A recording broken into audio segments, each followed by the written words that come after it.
আবারও নেশাযুক্ত ত্রিপুরায় নেশা নিয়ে রমরমা ঝগড়া বিবাদ, রক্তাক্ত বেশ কয়েকজন। ঘটনাস্থল থেকে পুলিশ দেখে পালিয়ে গেল 4 জন, 2 জন পুলিশের জালে। এই ঘটনা কৈলাসহর মহকুমার অন্তর্গত ইরানি থানার আওতাধীন অরবিন্দনগর কলোনি এলাকায়।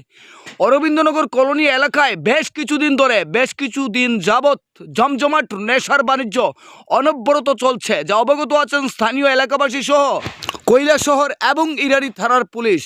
ঘটনার বিবরণে প্রকাশ যে ধলিয়ারকান্দি গ্রাম পঞ্চায়েতের অন্তর্গত 1 নং ওয়ার্ডের অরবিন্দনগর কলোনির বাসিন্দা সুফিয়ান আলীর বাড়িতে 6 জন যুবক একটি ব্যাটারি চালিত টমটম নিয়ে আসে। এলাকাবাসীর অভিযোগ, ওই 6 জন যুবক সুফিয়ান আলীর বাড়িতে নেশার আসর বসিয়েছিল এবং তারা নিজেদের মধ্যে কোনো এক অজ্ঞাত কারণে মারপিটে লিপ্ত হয়ে যায়। হঠাৎ রক্তাক্ত হয়ে পড়ে তাদের চিৎকারে এলাকাবাসীরা ঘটনাস্থলে জড়ো হন। এলাকাবাসীরা ঘটনাস্থলে আসার সঙ্গে সঙ্গে সবাই সুযোগ বুঝে দৌড়ে ঘটনাস্থল থেকে পালিয়ে যায়।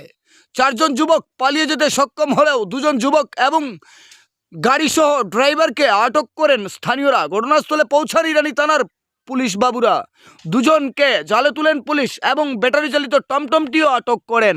এবার আমাদের কিছু বিশ্লেষণ। অরবিন্দনগর কলোনি এলাকার স্থানীয় যারা আজকে এই ঘটনার উপলব্ধি করলেন এবং যারা রক্তাক্ত ওই নেশা কুরদের মধ্যে 4 জনকে পালিয়ে যেতে দেখলেন চোখের সামনে এবং 2 জনকে আটক করলেন, উনাদের বিবেকের কাছে প্রশ্ন।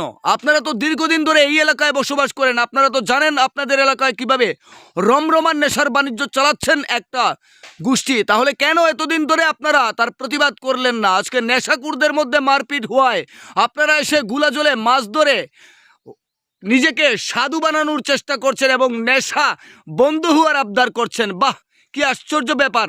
এতদিন কি আপনারা ঘুমেছিলেন? আপনারা তো সব জেনে বুঝে নীরবে সহ্য করে যাচ্ছেন।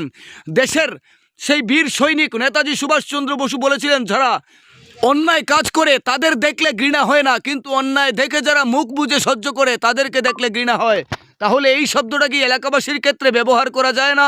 আসুন শুনে নেওয়া যাক। স্থানীয়রা আজ গুলাজলে মাছ ধরে সুযোগ বুঝে নেশাকুরদের পুলিশের হাতে 2 জনকে সুপর্দ করে দিয়ে কি সাফাই দিচ্ছেন। তবে আমরা দাবি রাখবো রবীন্দ্রনগর কলোনি এলাকার স্থানীয় জনগণের কাছে, ওই এলাকার আংশিক কিছু লোক খারাপ হলেও সব তো আর খারাপ না। তাই আসুন সবাই মিলে নিজেদের এলাকার সম্মান বাঁচাতে এই রমরমান নেশার বাণিজ্যের বিরুদ্ধে আপনারা সবাই একমত হয়ে রুখে দাঁড়ান এবং গর্জে উঠুন। তাহলেই অরবিন্দনগর কলোনি এলাকা নেশার রমরমা বাণিজ্য থেকে কিছুটা পরিত্রাণ পেতে পারে বলে লাল শক্তি নিউজ চ্যানেলের অভিমত। ব্যুরো রিপোর্ট, লাল শক্তি নিউজ। মানে কৈলাসহর 4 জন লোক আছে নেশা খাবার লাগে, মানে তারা ঝগড়া করছে করিয়া এখন মাথা ফাটাফাটি কিছু হয়েছে। এখন পুলিশ আইছে, এখন তারা আমরা এলাকাবাসী মিলিয়া তারা পুলিশের হাতে দিয়ে দিলাম। আমি ওরাম প্রশাসন করলাম আমাকে যে নেশার বিরুদ্ধে মানে খুব ভালো হইব। আজকেও কিছুক্ষণ আগে আমরা একটা হাল্লাসিকা শুনছি, ওইখানে এক জায়গায় মানে এখানে সুফিয়ান না কিতা তার বাড়ি কয়েকটা লোক আইসে আইয়া, তারা প্রায় সময় তারা নেশা করে এখানে আইয়া। তো তারা এখানে নেশা করে 5-6 জন মিলিয়া এখানে মাইর করছে, মনে হয় মাইর করিয়া একজন একদিকে গেছে আর এখানে একজন করিয়া তার মাথাও কিছু ফাটছে, আমরা দেখলাম আইয়া আর কি।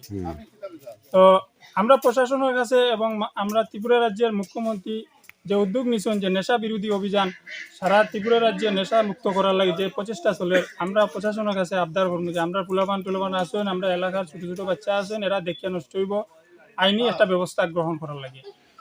কয়জন আসছিল আজকে? 5-6 জন আসলো, 2 জন তারা মায়ের করে আটটিছে। এরপরে আমরা পুলিশকে জানাইছি।